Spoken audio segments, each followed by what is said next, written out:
पूर्व विधायक श्रीमती सविता दीवान शर्मा, राहुल गांधी, जीतू पटवारी और कांग्रेस की योजनाओं पर खास बातचीत। श्रीमती सविता दीवान शर्मा 1998 से 2003 तक विधायक रही। श्रीमती सविता दीवान शर्मा के पिता स्वर्गीय विनय कुमार दीवान 3 बार विधायक रहे। श्रीमती सविता दीवान शर्मा वर्तमान विधानसभा चुनाव में विधायक की टिकट की दावेदारी रखती हैं। संबंधित विषय पर हमने श्रीमती सविता दीवान शर्मा से विस्तार से बातचीत की और चर्चा की, जिसमें महत्वपूर्ण विषय श्रीमती सविता दीवान शर्मा द्वारा खबर भारतवर्ष के साथ साझा किए गए।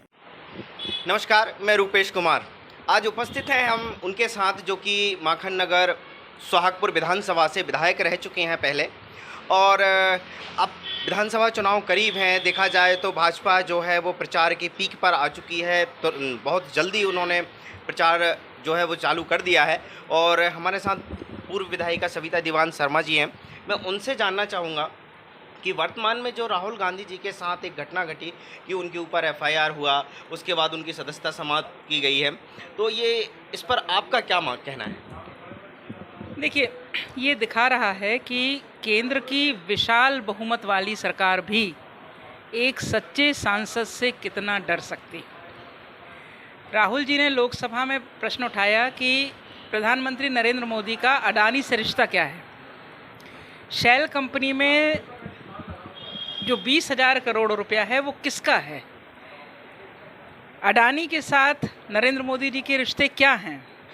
जितनी विदेश यात्राओं में प्रधानमंत्री नरेंद्र मोदी गए हैं, उन विदेश यात्राओं से जो व्यावसायिक लाभ अडानी को मिला है वो कौन कौन से लाभ हैं? इन पर वे बड़े जोर से बोले लोकसभा में, और उनका जवाब सरकार से चाहते थे। नरेंद्र मोदी जी और उनकी सरकार इन जवाबों से बचना चाहती थी, इसलिए उसने राहुल जी की सदस्यता समाप्त कर दी। यही एक घटना हमने देखी कि जीतू पटवारी जी के साथ भी हुई मध्य प्रदेश में, कि उन्होंने सवाल पूछे और उन्हें निलंबित कर दिया गया। ये भी एक बड़ा गंभीर मामला था। तो क्या लगता है कि भाजपा जो है वो लोकतंत्र पर प्रहार कर रही है? बिल्कुल। देखिए, ये एक ऐसा कठिन समय है देश के लिए कि जब प्रजातांत्रिक मूल्यों का हनन हो रहा है। हमारे देश की शान प्रजातांत्रिक व्यवस्था को ख़त्म करने की कोशिश की जा रही है। मध्य प्रदेश विधानसभा में जीतू पटवारी ने कहा कि आप किसानों की सरकार बोलते हो स्वयं को, तो क्यों नहीं समर्थन मूल्य गेहूं का 3,000 रुपया करते हैं? कौन है मंत्री, कौन है विधायक जो इसके समर्थन में नहीं है? जब उन्होंने किसानों के पक्ष में ये बात रखी तो उन्होंने निलंबित कर दिया गया।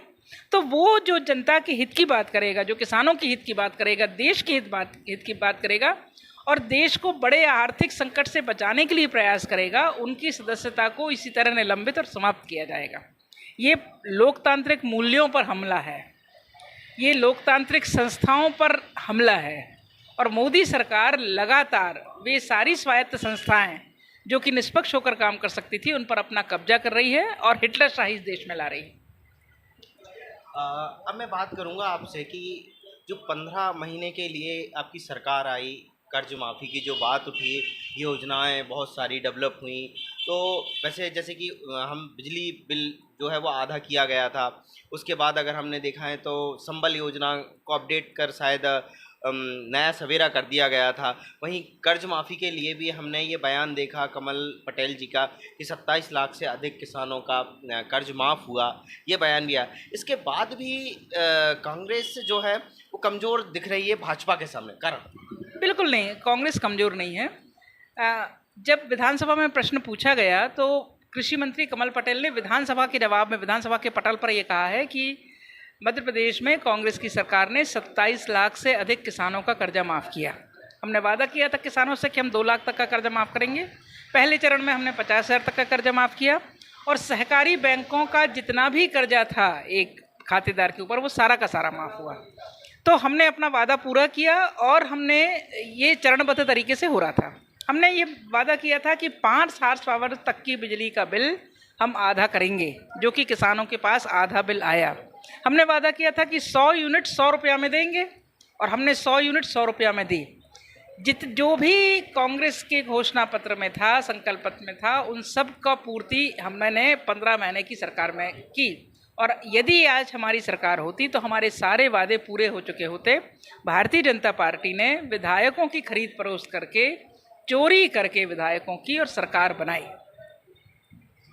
अच्छा, जैसे कि जो योजनाओं पे हम देखते हैं अक्सर भाजपा जो है वो ये गिनाती है कि हमने योजनाएं बहुत सारी लेके आए, कौन सी योजना है जो जनता तक नहीं पहुंच रही है, राशन की बात करते हैं। तो ये योजनाएं क्या उस समय पे कांग्रेस सरकार द्वारा नहीं लाई गई थी क्या?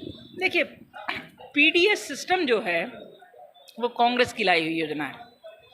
आधार कार्ड कांग्रेस का लाया हुआ है। खेत तक सड़कें कांग्रेस की देन है। मंडी निधि से सड़कें बनाना, मंडी निधि से काम करना, ये कांग्रेस की देन है। जितनी भी योजनाएं इस प्रदेश में चल रही हैं, इस देश में चल रही हैं, मनरेगा एक हमारी बहुत बड़ी महत्वाकांक्षी योजना थी, जिसको मोदी ने संसद में ये कहा था कि ये कांग्रेस की सबसे विध्वंसकारी योजना है। आखिरकार बाद में उनको मानना पड़ा और मनरेगा के लिए उन्होंने बजट का आवंटन किया। तो जितनी भी योजनाएं जनता के हित की है वो कांग्रेस के द्वारा बनाई गई योजना है। अब मैम एक विषय और जानना चाहेंगे कि माखन नगर सोहागपुर विधानसभा में आप विधायक रही हैं और आपके कार्यकाल के दौरान भी बहुत सारे विकास कार्य हुए होंगे। तो जैसे कि हम जानते हैं कि सोहागपुर माखन नगर विधानसभा में आप दावेदार भी हैं और कहीं ना कहीं हमने चर्चाओं में भी आपका नाम सामने निकल कर आ रहा है। तो आपके कार्यकाल के दौरान क्या क्या विकास कार्य ऐसे रहे जो कि आम जनता ने जिनका भरपूर लाभ उठाया? देखिए, माखन नगर और सोहागपुर जो है वो मूलतः ग्रामीण पृष्ठभूमि का क्षेत्र है।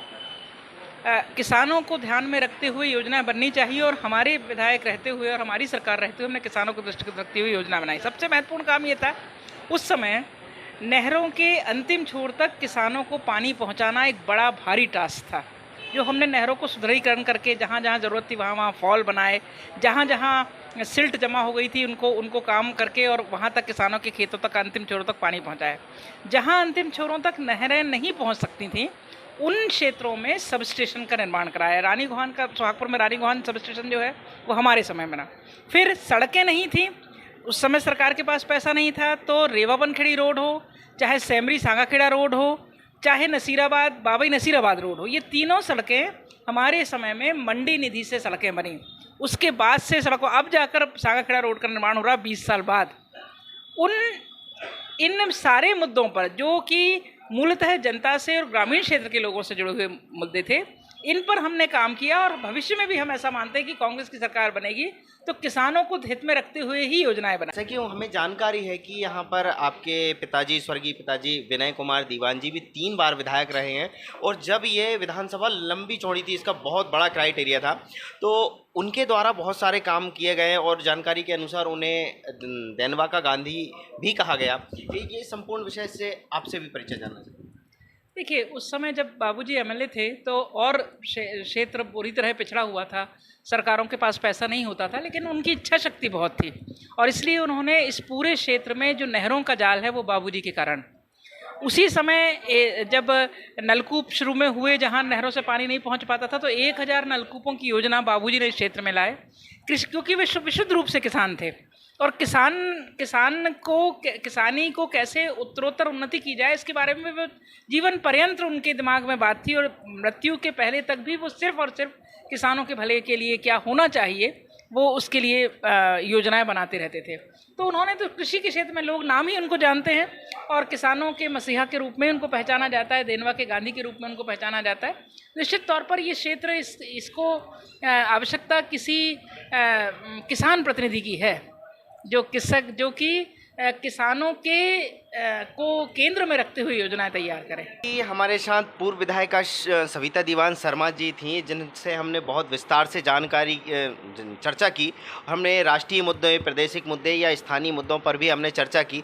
चूँकि उनके परिवार से उनके पिताजी स्वर्गीय विनय कुमार दीवान जी भी यहाँ से 3 बार विधायक रह चुके हैं, हमने उन विषय पर भी चर्चा की और आगामी विधानसभा चुनाव को लेकर क्या तैयारियाँ हैं उन्होंने बखूबी जवाब दिए और जो कि मैसेज है, जो योजनाएँ हैं जिनको लेकर अक्सर आरोप लगाए जाते हैं, उनको भी उन्होंने बड़े स्पष्ट रूप से बताया।